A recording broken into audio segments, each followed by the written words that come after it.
You know that feeling when you look at your paycheck and think about everything you could do with an extra $1,000 per month, but instead it just sits there barely budging year after year. You get your 3% raise, you're grateful for it, and then inflation eats it up before the year's over. So you're right back where you started.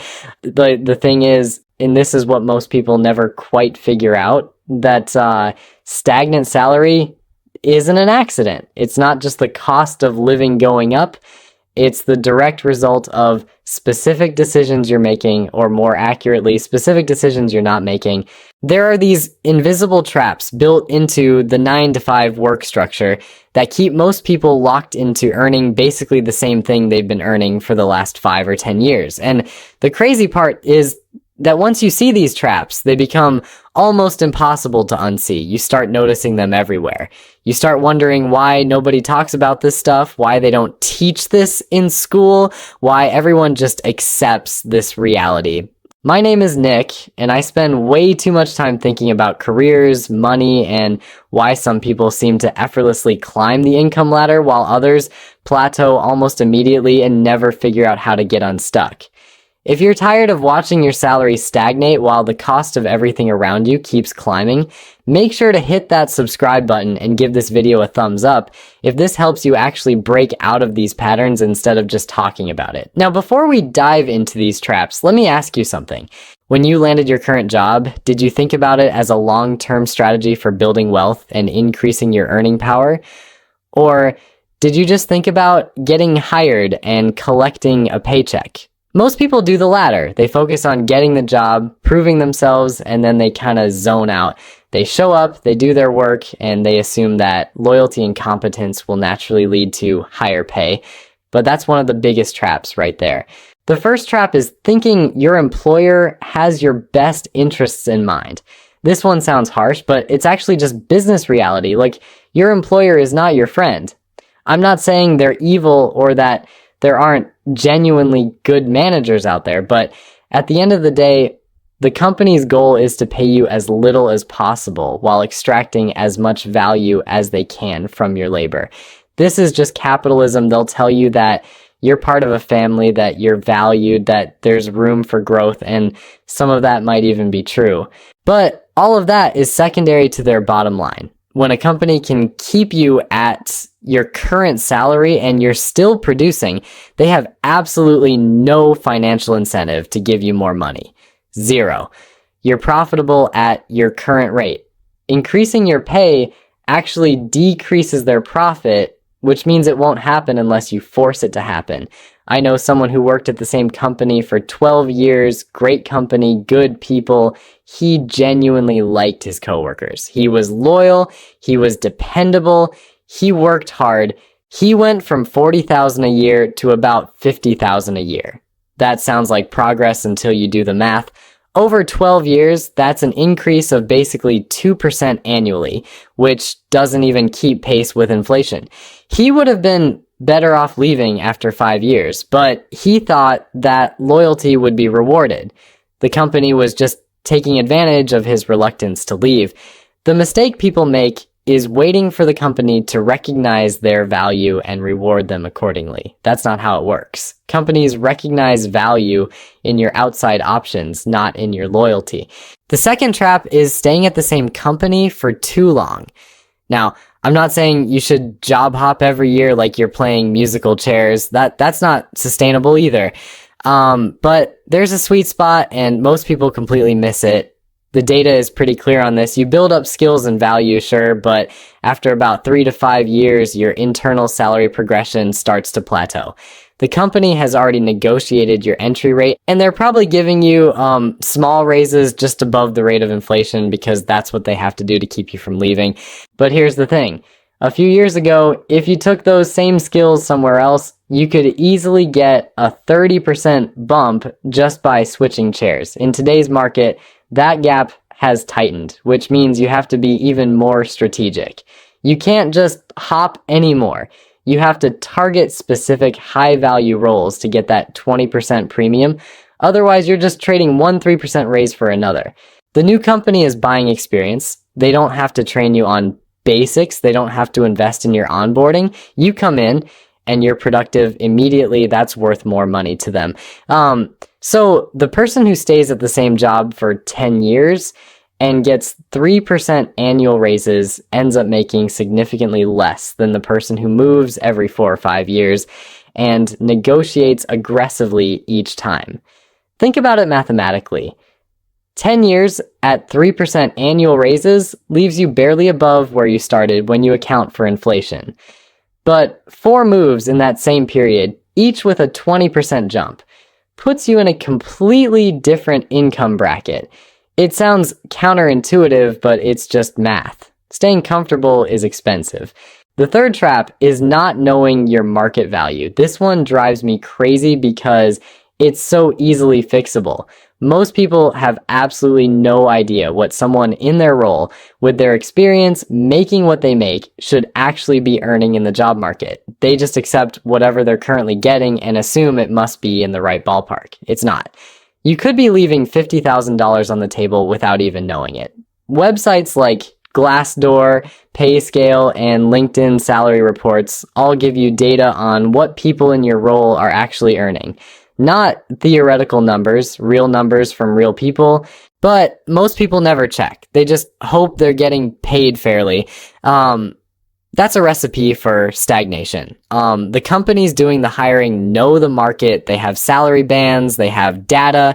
When you negotiate, you're essentially negotiating against someone who has done the research and you probably haven't. Of course, you're losing that negotiation. Here's the fourth trap. You think asking for a raise means being difficult or ungrateful, so you just don't ask. You drop hints that you'd like more money. You perform well and hope someone notices. You mention that you're taking on more responsibility and surely that will result in higher pay. It doesn't. People aren't mind readers, and most managers are trying to keep their costs down just like everyone else. If you don't explicitly ask for a raise backed up with the value you've added and the market data that supports your ask, you're basically just accepting whatever the company decides you're worth. And they've decided you're worth exactly what you're already getting.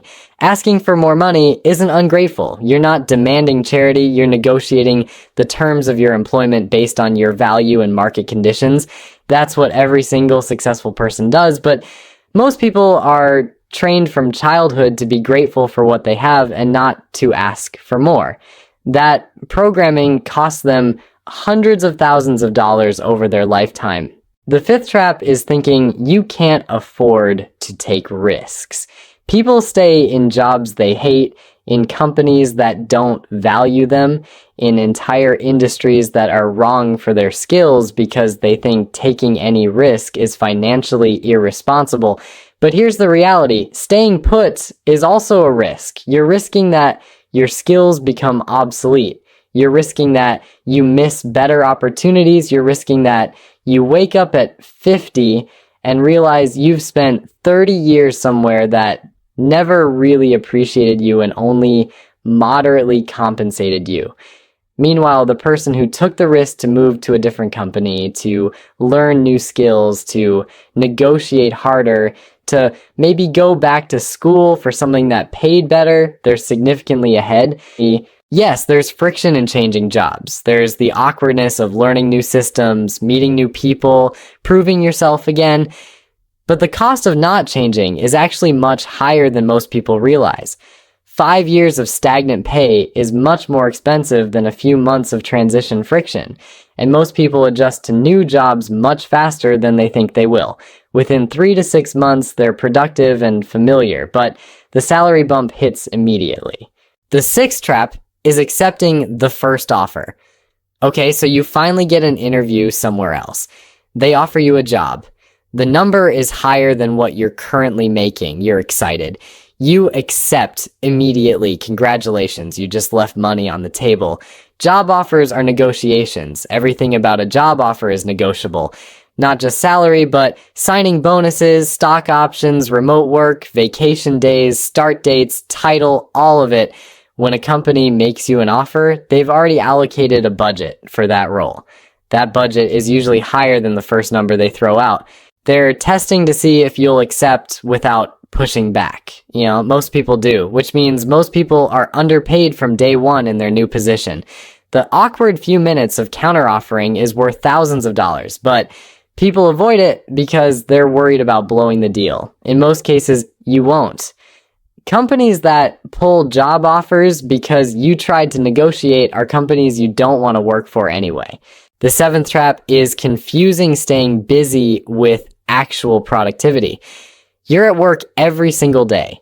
You're answering emails, you're in meetings, you're getting things done, you're exhausted, so you assume you're creating a lot of value, and the company will eventually recognize that and pay you more. Except the company isn't actually paying you based on how busy you are. They're paying you based on what someone else will do the job for. If you're just staying busy but not actually moving the needle on anything that matters, you're not increasing your value in the job market. You're just building a routine. The people making significantly more money than you aren't necessarily working harder. They're working differently. They're focused on high impact work. They're the ones who close the big deal, fix the critical system, lead the important project, think strategically about the company's direction. That's what increases your market value. Busy work just keeps you stuck. The eighth trap is not developing skills that are hard to replace. You get pretty good at your current job. You know all the systems. You know how things work at your company. You've developed a specific skill set that's useful in your specific role at your specific company. But those skills don't necessarily translate to the job market. If you were to leave, how many other companies would value what you've learned? If the answer is not that many, then you've been investing in yourself in the wrong way. The people with the highest market value are the ones with skills that are in demand across many different companies and industries. If you're a Python developer, you're valuable everywhere. If you're a project manager with a track record of delivering results on time and under budget, you're valuable everywhere. If you're a salesperson who consistently exceeds quota, you're valuable everywhere. But if you're just the person who knows how your specific company does things, you're not valuable anywhere else, so you're stuck. Your only leverage is finding another similar job at another similar company, and they know that.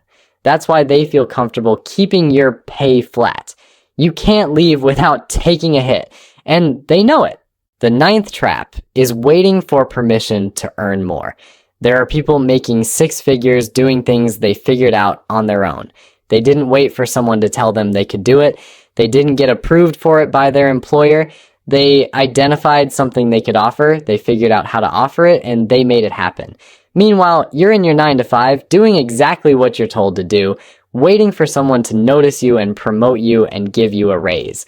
The way the world actually works is that you create your own opportunities. You identify gaps, you solve problems, you build skills, you put yourself out there, you network, you take on challenges. None of that requires permission, but most people wait for permission their entire lives. They wait for someone else to decide they're worthy of success. That person's not coming. You have to decide it yourself. The 10th trap is thinking that experience alone builds your value. You accumulate years and years of experience. You've been doing the same job for 15 years. Surely that experience is worth something significant. It is worth something, sure, but not as much as you think. Experience only increases your value if you've actually progressed in some meaningful way. You've learned new things. You've taken on greater responsibility. You've developed leadership skills. You've expanded your knowledge. If you've just been doing the same thing for 15 years, that's not experience. That's repetition. And repetition doesn't pay more. Progress does. Here's the 11th trap. You're not building a network. Your entire professional value is concentrated in your current job. You don't know people at other companies. You don't have connections in your industry.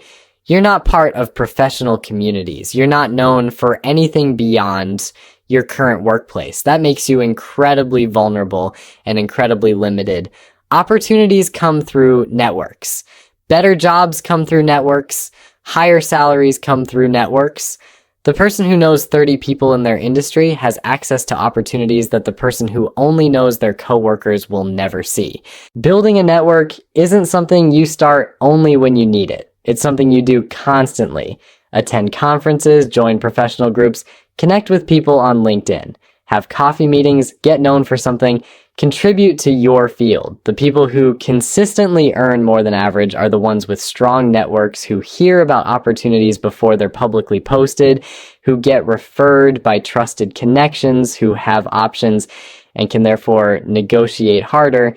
The 12th trap is staying in your lane. You got hired to do X, so you only do X, nothing more. You don't explore adjacent skills. You don't learn what the next level of your career looks like. You don't understand how your work connects to the bigger picture of what the company does. You're in a box. The people breaking out of the salary ceiling are the ones who understand the full scope of what's happening around them. They can see where the company is going. They can identify problems that need solving. They can move between roles and grow their responsibilities. They're not narrowly focused on their job description. They're looking at the whole landscape. That breadth of perspective is what separates the people making average money from the people making good money. The 13th trap is not negotiating your benefits. Everyone focuses on salary negotiations and ignores everything else, but benefits can be worth a lot of money. Health insurance, retirement matching, stock options, flexible work arrangements, professional development budgets, all of this has real financial value, and most of it is negotiable. If a company won't budge on salary, they might give you more vacation days, or a bigger professional development budget, or the ability to work from home 4 days a week. ER8s. Those things have real value to you, and they cost the company less than cash, but you have to ask. You have to understand what matters to you and negotiate for it. If you just accept the standard package, you're leaving money on the table again. And finally, the 14th trap is underestimating how much money is actually possible. Most people cap their thinking at whatever seems reasonable to them. Maybe you think making $80,000 is unrealistic, so you don't even try. Maybe you think making 6 figures is only for people in certain fields, so you never put in the work to get there. You've decided what's possible for you, and you've limited yourself based on that arbitrary ceiling.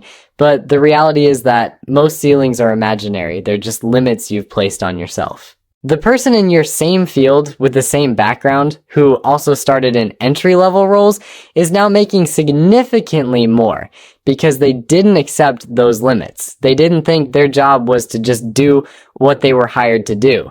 They thought their job was to create value and get paid for it, and that's a completely different approach. The opportunities exist, the money is out there, the better positions are available. The career trajectories you haven't even considered are available. You just have to be willing to pursue them instead of waiting for them to come to you. Most people won't. Most people will read this and nod along and think, yeah, that makes sense. And then tomorrow, they'll go back to doing exactly what they've always been doing. So there you have it. 14 traps that keep most people stuck in the 9-to-5 salary stagnation trap. None of these traps are actually that complicated to escape.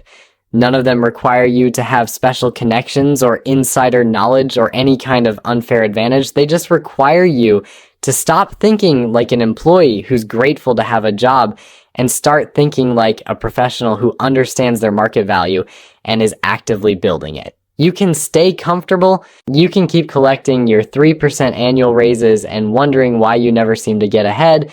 Or you can start escaping these traps one by one and actually build the career and the income that matches your abilities. The choice is really up to you. But I guarantee that in 5 years, the person who took the risk and made the moves will be in a completely different financial position than the person who stayed put and kept hoping things would get better on their own. They won't. You have to make them better.